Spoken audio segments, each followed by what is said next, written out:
Dear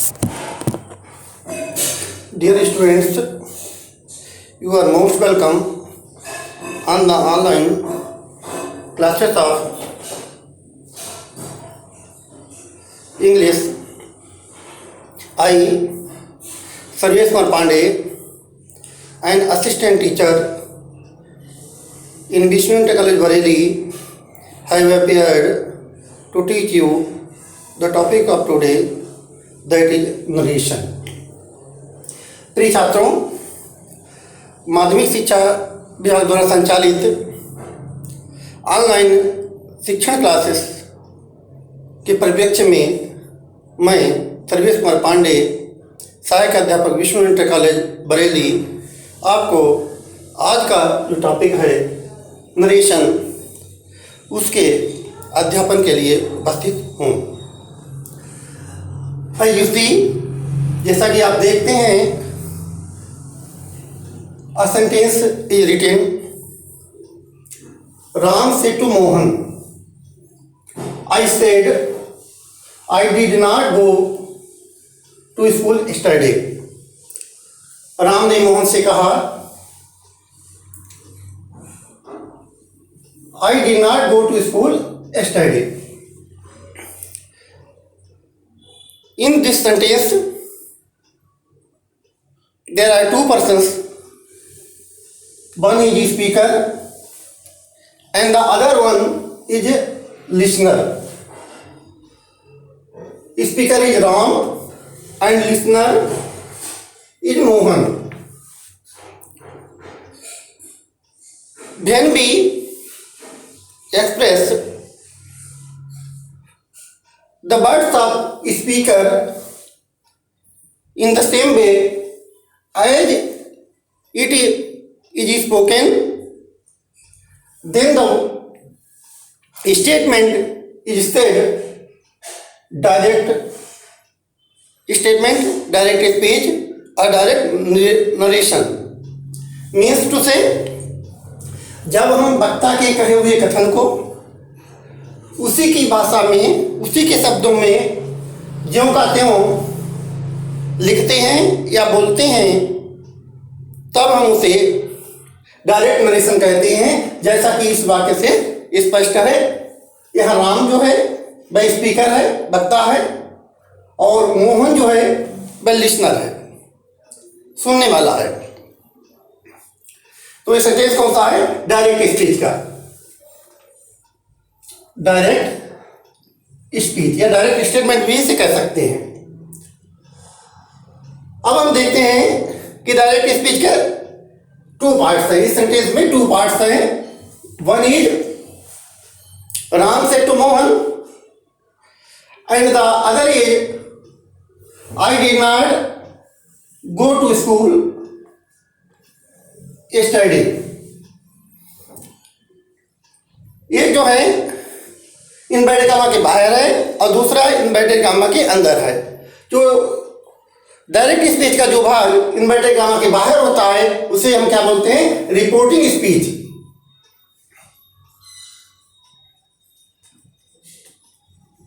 reporting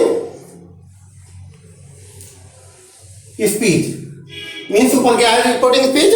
Ram said to Mohan, Ram said to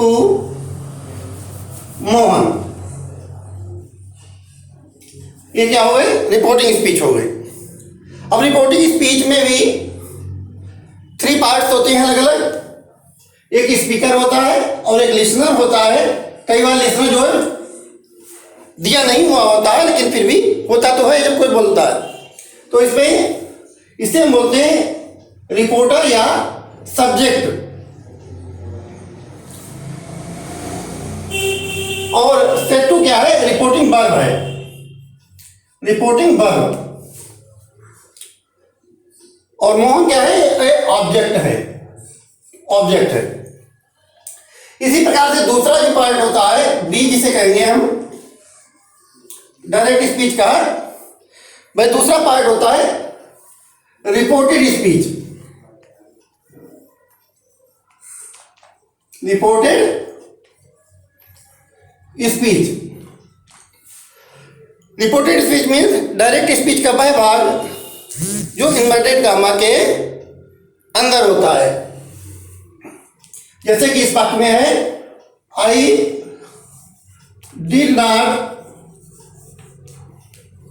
go to school study.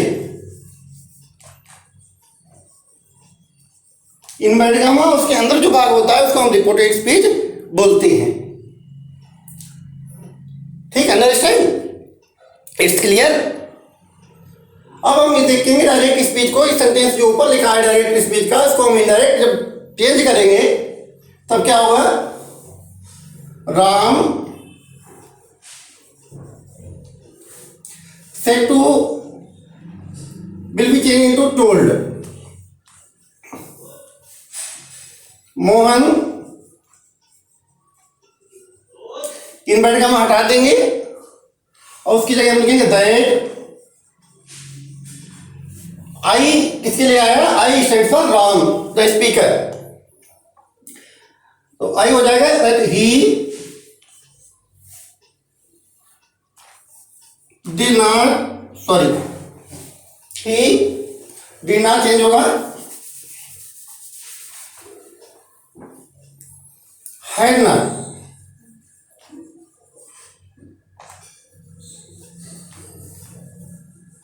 gone to school the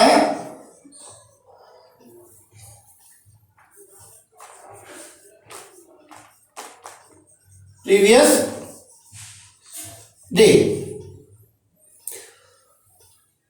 Ram told Mohan, Ram ने मोहन को बताया that he had not gone to school the previous day. ये sentence कौन सा हो गया, indirect speech. Indirect speech, indirect speech means जब हम वक्ता के कथन को, वक्ता के कही हुई बात को अपने शब्दों में लिखते हैं या बोलते हैं तो हम इसको इनडायरेक्ट स्पीच कहते हैं। अब हम देखते हैं क्या क्या चेंजेज हुए। सेड टू को हमने चेंज कर दिया टोल्ड में, इन्वर्टेड गामा को हटा करके हमने दैट लगा दिया, आई का ही चेंज हुआ और डिड नॉट, डिड गो का क्या हुआ, हैड गॉन, और इसी प्रकार स्टडी का क्या हुआ, the previous day. In changes को हम आगे विस्तार से बताएंगे। इन्हीं को दृष्टि कर रखते हुए इस टॉपिक को आगे पढ़ेंगे।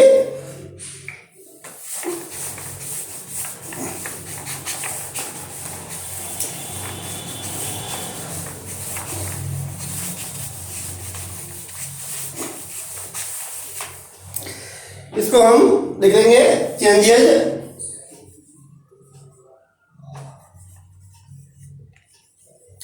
That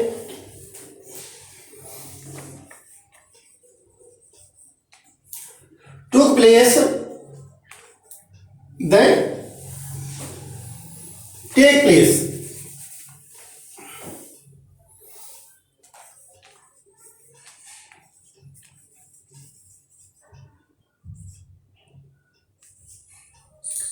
In changing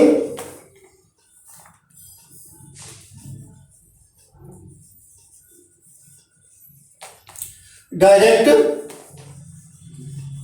speech into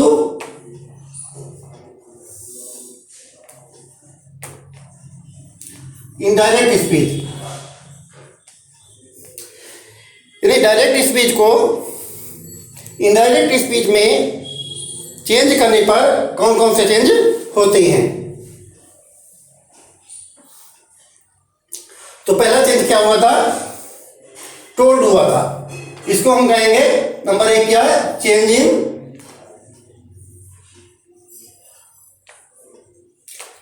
reporting verb.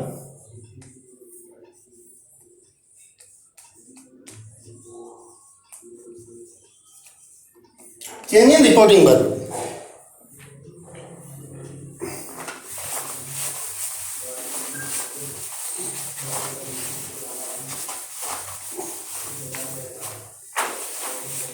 ये असर्टिव सेंटेंस के परिप्रेक्ष्य में रूल्स आपको बता रहे हैं। तो रिपोर्टिंग वर्ब जो होती है वो कैसे चेंज होती है, अगर उसमें सेज रिपोर्टिंग वर्ब के बाद ऑब्जेक्ट दिया हो, यानी सेज टू अगर है तो उसको हम टेल से बदल देंगे। से टू है तो इसको हम टेल में बदलेंगे, और सेड टू है तो इसको हम टोल्ड में बदलेंगे। Understand? It's clear? Next,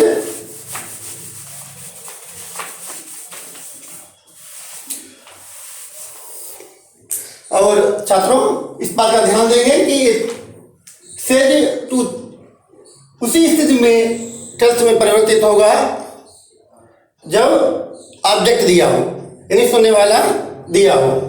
said to tell में उसी स्थिति में होगा, और सेड टू टोल्ड भी द सेम कंडीशन में चेंज होगा। अगर नहीं दिया है तो चेंज नहीं करेंगे, और सेज से और सेड को वैसे ही रहने देंगे। दूसरा काम क्या हुआ, दैट लगाया था, means use of conjunction, use of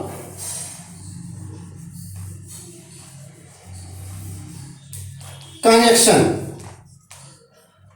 assertive sentence में कौन से कंजक्शन का प्रयोग करते हैं, कामा और इन्वर्टेड कामा को हटा देते हैं और दैट कंजक्शन प्रयोग करते हैं हर स्थिति में। जो असर्टिव सेंटेंस है उनमें कामा और इन्वर्टेड कामा को हटाकर उनके स्थान पर दैट का प्रयोग किया जाता है। अंडरस्टैंड? और तीसरा जो चेंज हुआ था वो क्या हुआ था, आएगा ही। इसको कहते हैं चेंज इन प्रोनाउंस।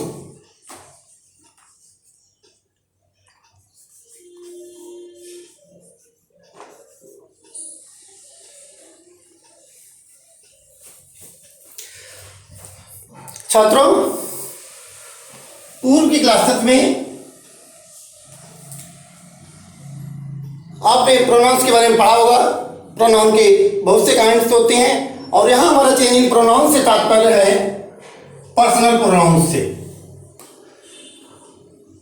जो डायरेक्ट स्पीच में पर्सनल प्रोनाउन प्रयोग होते हैं उनको हम इनडायरेक्ट स्पीच में जो है वह चेंज करते हैं। जैसे कि इस एग्जाम्पल में आएगा ही हो गया था, तो उसके लिए हम पहले प्रोनाउंस चार्ट जो है उसको देख लेंगे। बिना उसके समझे हम प्रोनाउंस में परिवर्तन नहीं कर पाएंगे।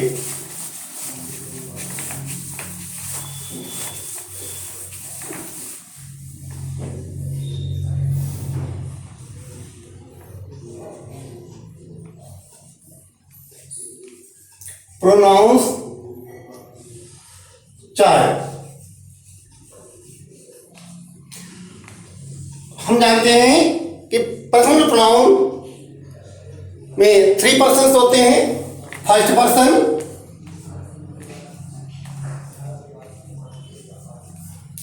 Second person and third person.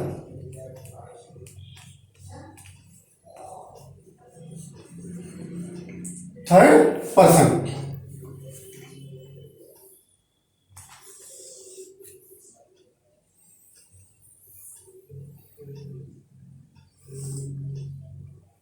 और इसमें भी सिंगुलर एक वचन, प्लूरल बहुवचन, सिंगुलर एक वचन और प्लूरल बहुवचन, सिंगुलर प्लूरल।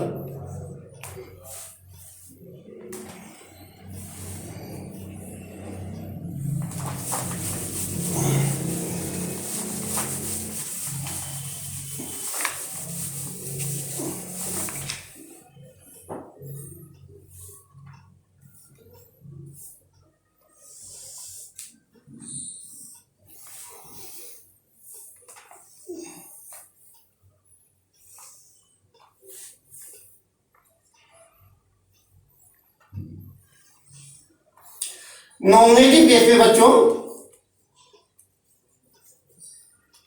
नॉमिनेटिव केस में सब्जेक्ट स्थान पर प्रयोग होने वाला फर्स्ट पर्सन का एक वचन का प्रोनाउन होगा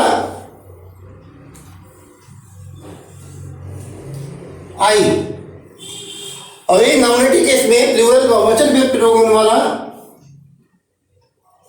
फर्स्ट पर्सन का प्रोनाउन होगा बी। इसी प्रकार से सेकेंड पर्सन एक वचन दाऊ और बहुवचन यू। थर्ड पर्सन एक वचन में ही, सी, इट। थर्ड पर्सन बहुवचन में दे। इन नॉमिनेटिव केस में ये सब सब्जेक्ट के स्थान पर प्रयोग होते हैं। नेक्स्ट है possessive case. Possessive case means अधिकार प्रकट करने के लिए। आई पजेसिव केस यानी किसी नाउन वर्ड के साथ ही होंगे। माई आएगा, बी का आवर आएगा, दाऊ दाई, यू योर, ही का हिज, सी का हर और इट का इट्स, दे का देम, देयर, सॉरी देयर। और यही जो ऑब्जेक्टिव केस में होंगे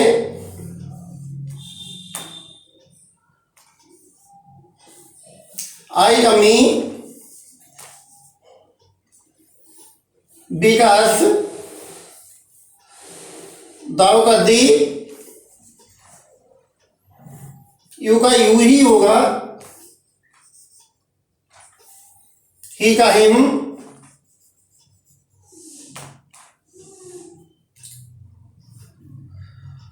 हर का हर और दे का देम। इस प्रोनाउन चार्ट को भली बात तैयार कर लेंगे, क्योंकि बिना इसके आप जो है वो प्रोनाउंस का परिवर्तन नहीं कर पाएंगे। अब जो हमने एग्जाम्पल देखा था, Ram said to Mohan, I did not go to school study. I वहां पर राम के लिए आया था, जो कि थर्ड पर्सन का है, मैस्कुलिन जेंडर में, और नॉमिनेटिव केस में ही हुआ। इसी रूल के आधार पर आई का ही वहां पर हो गया। कुछ और एग्जाम्पल देखेंगे और उसके माध्यम से इस प्रोनाउन को समझेंगे।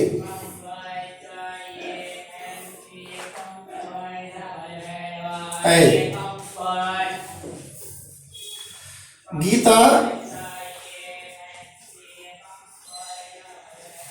Said to Ravi,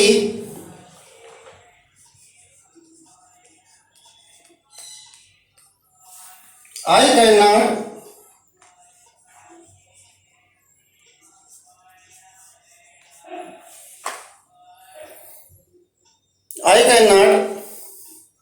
help you.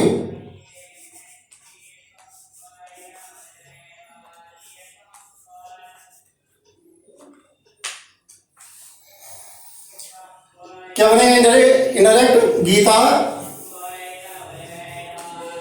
और सेट टू का बच्चों क्या होगा? रिपोर्टिंग वर्ब है टोल्ड। रवि, फिर कंजक्शन कौन सा लगाएंगे? दैट। आई यहां पर किसके लिए आया है? Gita said to Ravi, I can not help you. I जो है वो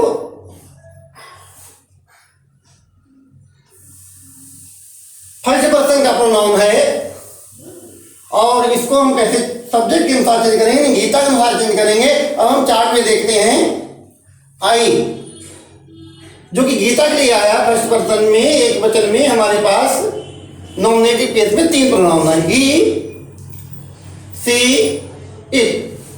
हम जानते हैं ही मैस्कुलिन के लिए आता है,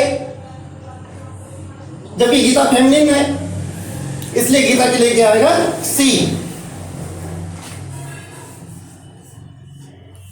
कहना का कुड नॉट हो जाएगा,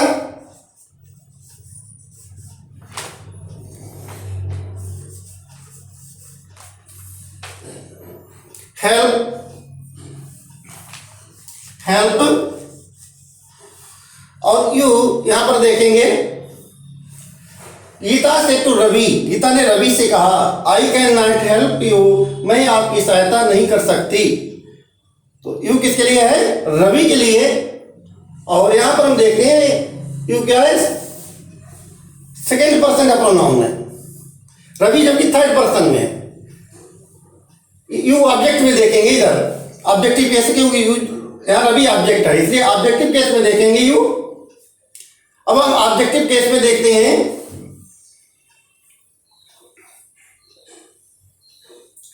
तो यहां पर हमारे पास प्रोनाउन है हिम, हर और इट भी होना चाहिए।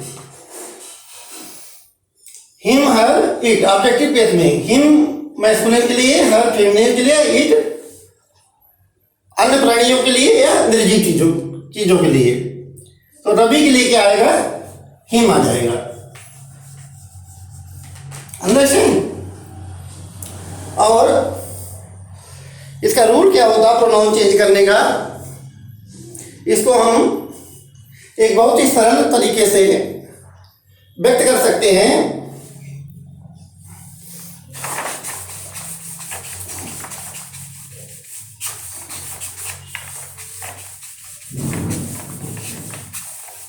उसको भी समझ लेंगे।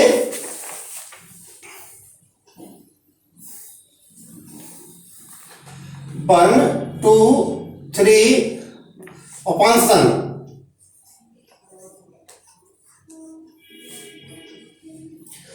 वन स्टैंड पर फर्स्ट पर्सन,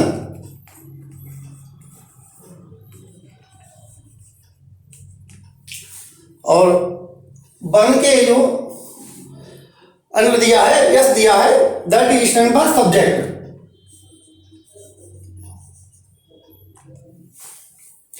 टू स्टैंड पर सेकेंड पर्सन,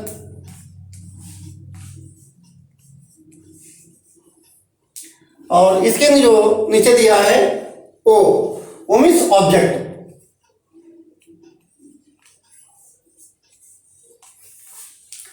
और 3 स्टैंड पर third person,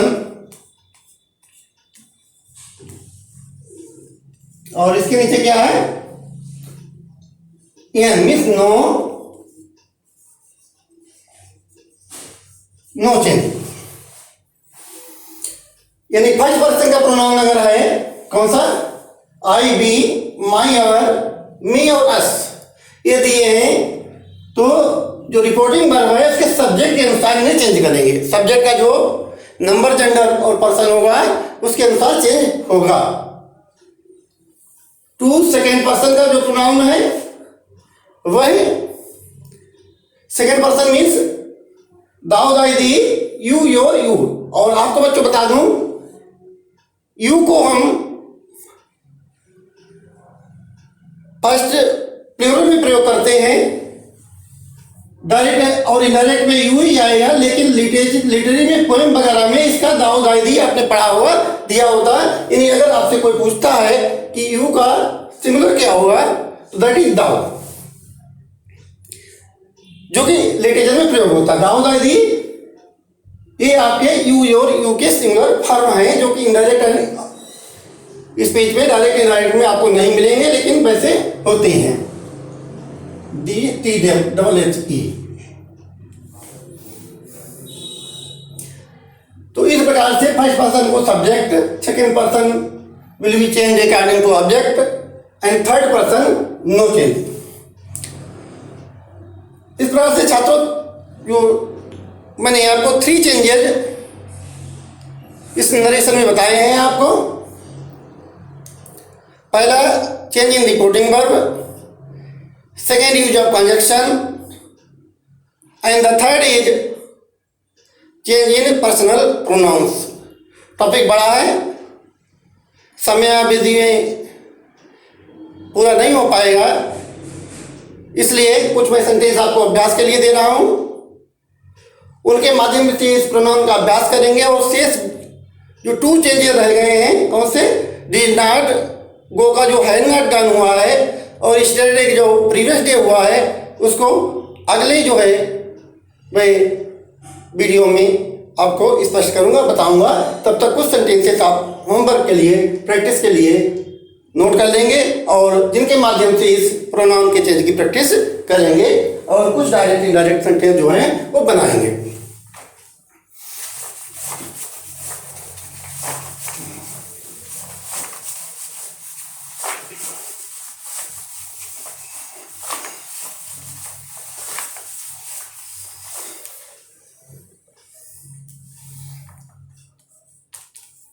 homework,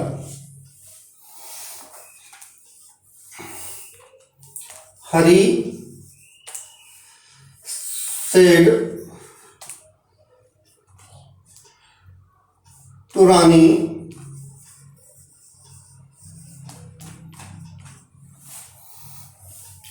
you are my best sister.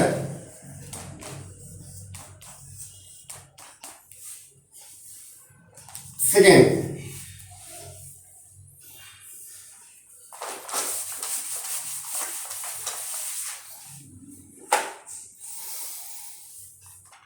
The captain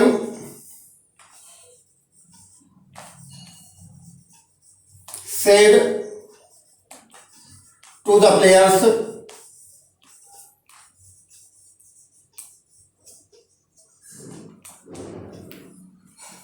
we shall win the match.